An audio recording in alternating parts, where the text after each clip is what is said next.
হে হে রাম। রাম। হ্যাঁ, মারা যাওয়ার আগে তার সম্ভবত শেষ বলা কথাটা এটাই ছিল।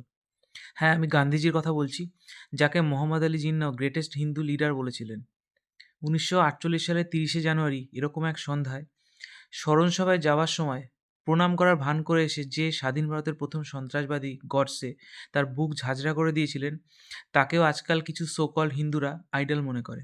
আর প্রতি বছর বছরে ঠিক এই সময়টায় কিছু সংগঠন তাদের কিছু ব্রেন ওয়াশ করা সদস্যদের দিয়ে এই দিনটা সেলিব্রেট করে। তাদের কাছে গডসে নাকি দেশপ্রেমিক।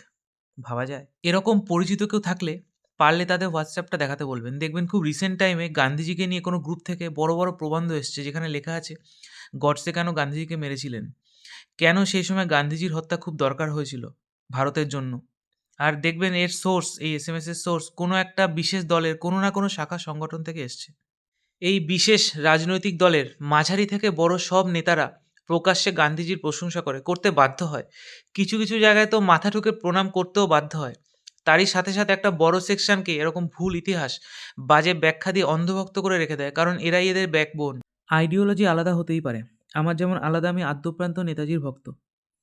সেই সময়ে গান্ধীজির এমন কিছু ডিসিশন আছে যেগুলো আমি কখনো সাপোর্ট করিনি আর ফিউচারেও করব না।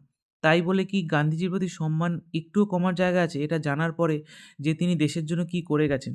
সেই সময় পৃথিবীতে সবথেকে বড় নাম গান্ধীজি।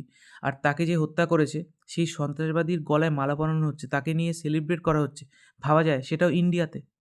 ওদেরও পুরোপুরি দোষ দিয়ে লাভ নেই। ইতিহাস, ভারতের ফ্রিডম মুভমেন্ট, এগুলো বইয়ের পরিবর্তে হোয়াটসঅ্যাপ ইউনিভার্সিটি থেকে জানলে এরকম অবস্থা হবেই। আমি জানলে আমারও হতো।